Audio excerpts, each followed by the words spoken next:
নমস্কাৰ সানি technology YouTube চেনেলৰ দৰ্শকসকলক মই সানি আপোনালোক সকলোকে পুনৰবাৰ স্বাগতম জনাইছো। ৰাতিপুৱাৰ কেইবাটাও গুৰুত্বপূৰ্ণ খবৰ আপোনালোকৰ বাবে যুগুতোৱা হৈছে। গোটেই কেইটা খবৰে আপোনালোকৰ বাবে বহুতেই গুৰুত্বপূৰ্ণ, গতিকে আপোনালোকে ভিডিঅ'টো প্ৰথমৰ পৰা শেষলৈকে চাই থাকক। প্ৰথমটো খবৰে হৈছে এটা ডাঙৰ খবৰ। শুওঁতে লগতে ৰাখে নেকি আপোনাৰ মোবাইল ফোন?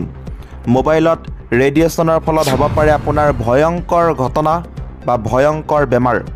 যদি আপুনি শুওঁতে বা খোৱাৰ সময়ত মোবাইল ফোনটো যদি লগত লৈ পেলাই শুৱে, তো কি বেমাৰ হ'ব পাৰে এই মুহূৰ্তত জনাব লৈছোঁ। যিহেতু আজিকালি সকলোৱে দৈনন্দিন জীৱনত মোবাইল ব্যৱহাৰ কৰে। মোবাইল ব্যৱহাৰকাৰীসকলৰ বাবে খুবেই এটা ডাঙৰ খবৰ। শুওঁতে লগতে ৰাখে নেকি আপোনাৰ মোবাইল ফোন? মোবাইল ফোনত ৰেডিয়েশ্যনৰ ফলত হ'ব পাৰে ভয়ংকৰ ঘটনা। এতিয়াই পৰীক্ষা কৰক আপোনাৰ ফোনৰ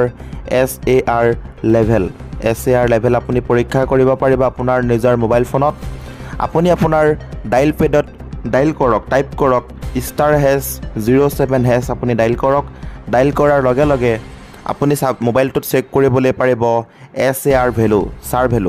আজিকালি স্মাৰ্টফোন আমাৰ দৈনন্দিন জীৱনৰ এটা অংশ।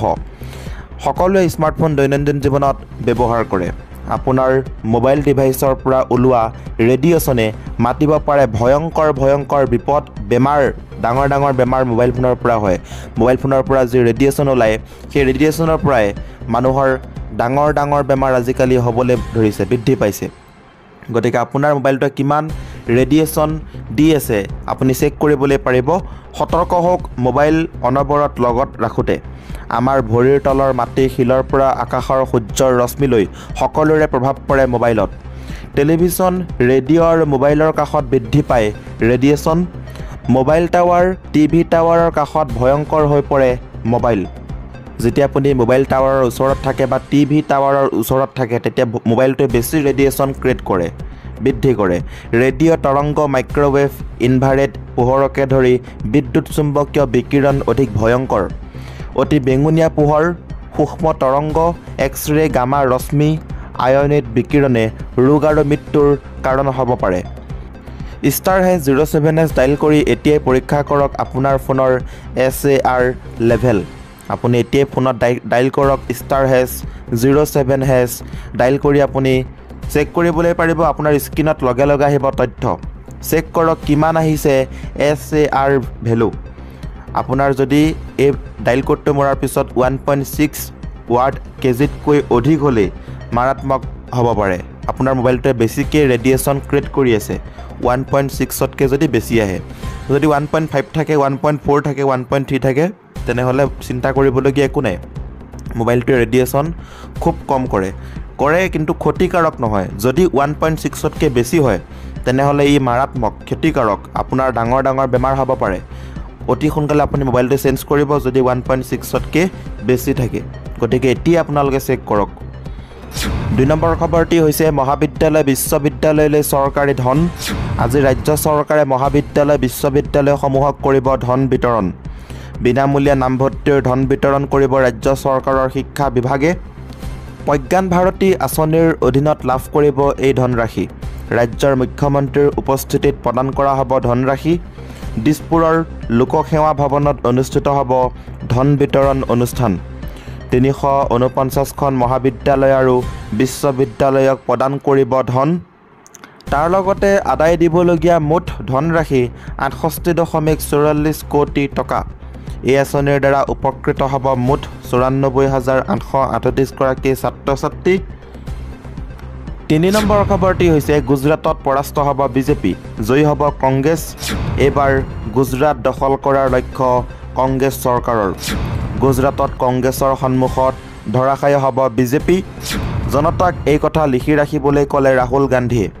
অযোধ্যাৰ দৰে গুজৰাটতো পৰাস্ত হ'ব বিজেপি। বাৰাণসীত কোনোমতেহে নিজৰ সন্মান ৰক্ষা কৰিছে মোদীয়ে। বিজেপিৰ বিৰুদ্ধে ক্ষোভিত হৈ আছিল অযোধ্যাবাসী। ৰাম মন্দিৰ উদ্বোধনী অনুষ্ঠানত অযোধ্যাবাসীক আমন্ত্ৰণ কৰা নাছিল বিজেপিয়ে। গুজৰাটৰ জনতাই ভয় নকৰাকৈ যুঁজিলে পতন হ'ব বিজেপিৰ।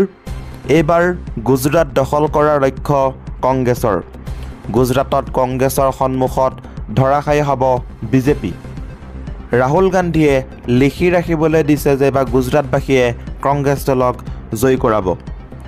4 নম্বৰ খবৰটি হৈছে অৰুণোদয় আঁচনি পৰীক্ষা কৰক আপোনাৰ বেংক একাউণ্ট।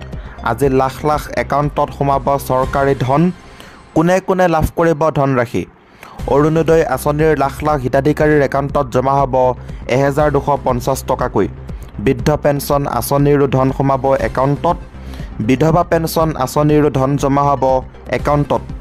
প্ৰতি মাহৰ 10 তাৰিখে হিতাধিকাৰীৰ একাউণ্টত ধন সোমোৱাটো নিশ্চিত কৰিছে চৰকাৰে।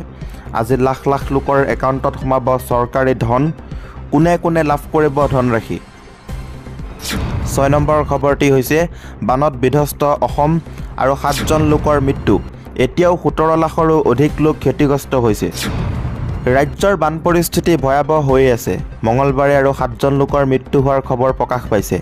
ফলত চলিত বৰ্ষৰ বানপানী, ভূমিস্খলন আৰু ধুমুহাৰ ফলত মুঠ মৃত্যুৰ সংখ্যা 92 জনলৈ বৃদ্ধি পাইছে।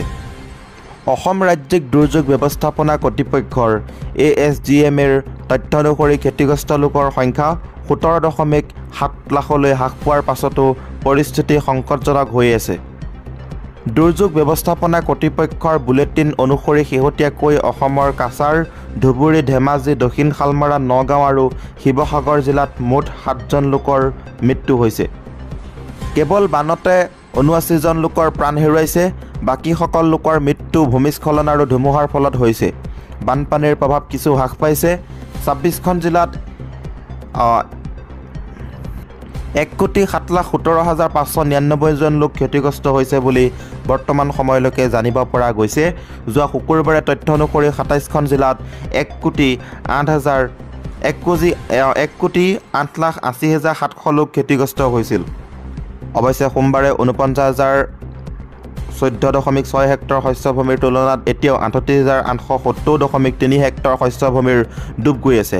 জিলা হিচাপে 354,045 জন বাসিন্দা আক্ৰান্ত। আটাইতকৈ বেছি ক্ষতিগ্ৰস্ত ধুবুৰীৰ পিছতে আছে কাছাৰ 1,81,545 জন, শিৱসাগৰত 1,37,547 জন, বৰপেটাত 1,16,074 আৰু গোলাঘাটত 1,09,475 জন। তাৰ লগতে বান সাহায্য অব্যাহত আছে। 48,021 জন লোকে 507টা সাহায্য শিবিৰত আশ্ৰয় লৈছে আৰু 1,04,665 জন লোকে সাহায্য সামগ্ৰী লাভ কৰিছে। বন্যপ্ৰাণীৰ বাবে পৰিচিত কাজিৰঙা ৰাষ্ট্ৰীয় উদ্যানো যথেষ্ট ক্ষতিগ্ৰস্ত হৈছে। এতিয়ালৈকে ডুব যোৱাৰ ফলত আৰু চিকিৎসাৰ সময়ত 159টা জীৱ-জন্তুৰ মৃত্যু হোৱাৰ বিপৰীতে 133টা জীৱ-জন্তু উদ্ধাৰ কৰা হৈছে। বানৰ ফলত 1,03,64,829টা জীৱ-জন্তু আক্ৰান্ত হৈছে আৰু 20টা জীৱ-জন্তু বানে উটুৱাই লৈ গৈছে। সমগ্ৰ অসমৰ আন্তঃগাঁথনিৰ ক্ষতিৰ ভিতৰত আছে 94টা পথ, 3খন দলং, 26টা ঘৰ আৰু 6টা মথাউৰি। ব্ৰহ্মপুত্ৰ নদী নিমাতীঘাট, তেজপুৰ, গুৱাহাটী আৰু ধুবুৰীত বিপদসীমাৰ ওপৰেৰে বৈ আছে। বিপদসীমা অতিক্ৰম কৰা আন নদীসমূহ হ'ল চেনিমাৰী, ডিব্ৰুগড়ত বুঢ়ীদিহিং, শিৱসাগৰৰ দিখৌ, তাৰ লগতে নাংলা মোৰঘাট, শিৱসাগৰৰ দিচাং, ধৰমটোল, নগাঁৱৰ কপিলী আৰু কৰিমগঞ্জৰ কুচিয়াৰা। আজিৰ এই ভিডিঅ'টোৰ মাধ্যমেৰে আপোনালোকক কেইবাটাও গুৰুত্বপূৰ্ণ খবৰ দিব চেষ্টা কৰিলোঁ। যদি খবৰকেইটা শুনি ভাল লাগিছে, লাইক, শ্বেয়াৰ সকলোখিনি কৰিব।